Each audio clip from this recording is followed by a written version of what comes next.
one of your kind is with me, but she has become miserable, and she has lost that beauty of life.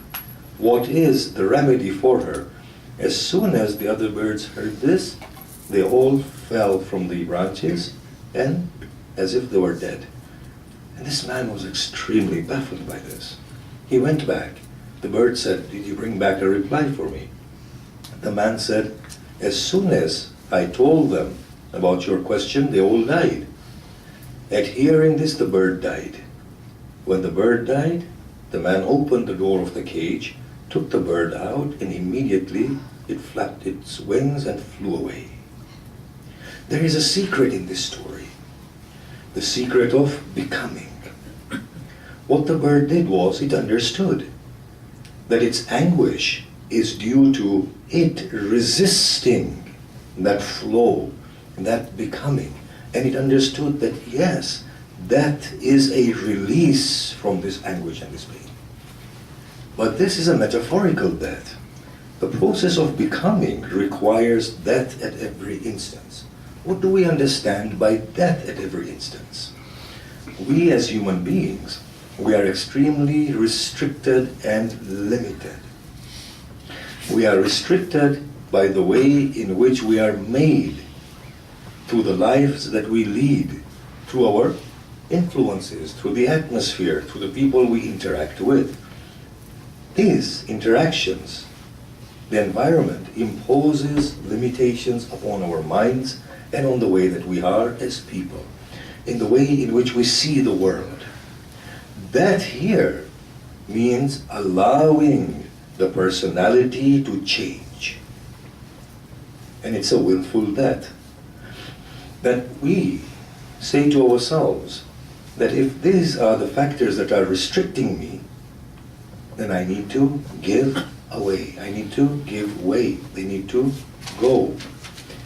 In that sense, if we have prejudices within our hearts, if blackness of black is not acceptable by us, then that just shows that there is no wrong in the blackness of black.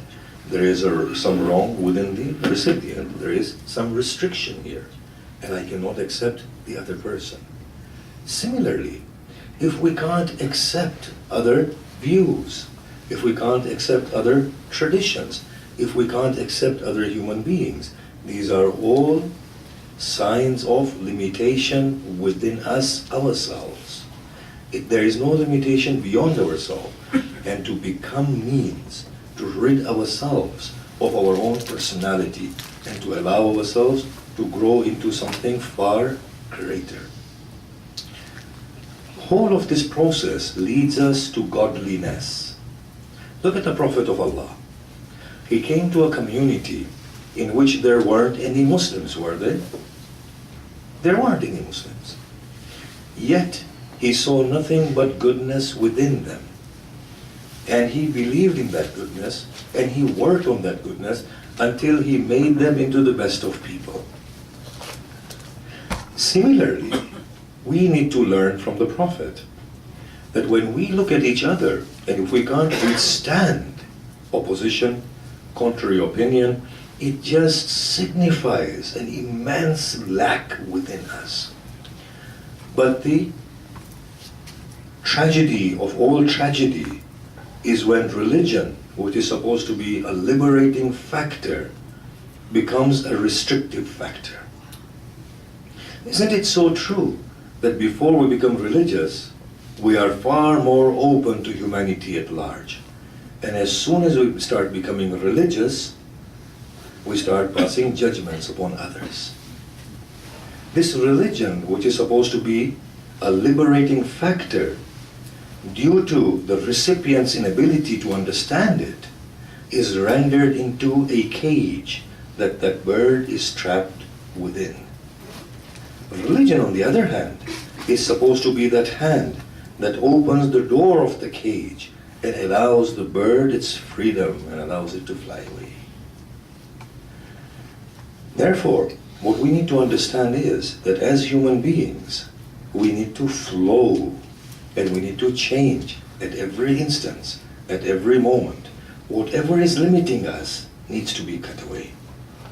I will say a few things and then we'll build upon it later on. The art of becoming requires doing away with every form of presumption. That is the art of becoming.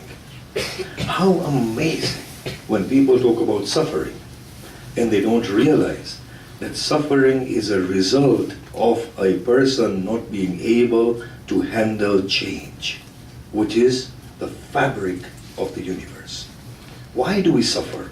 Has anybody asked that question? Because we become comfortable with the state and we do not wish to lose it. And as soon as the state begins to change, we cannot internally handle it.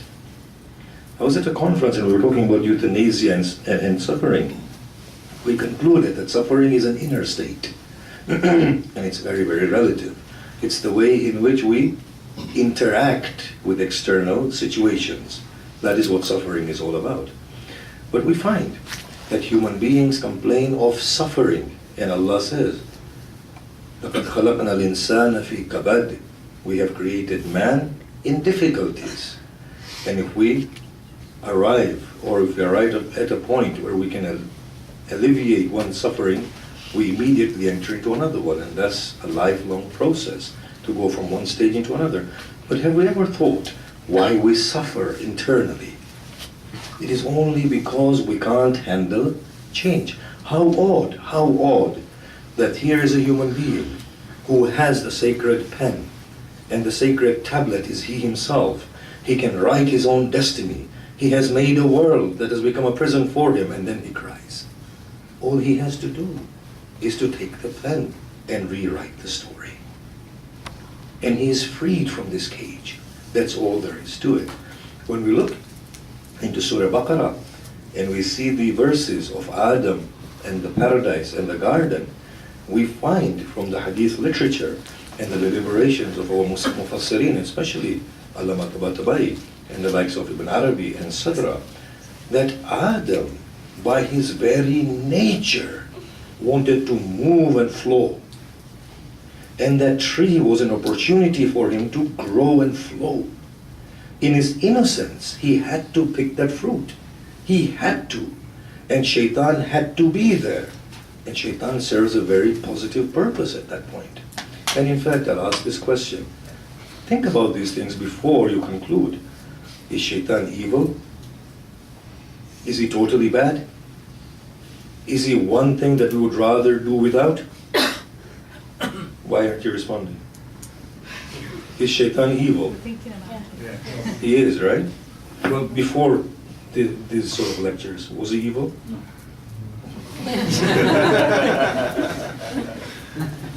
We just shared this thing at the dining table, that the Prophet of Allah has said, the sleep of an alim is better than the wakefulness of the others.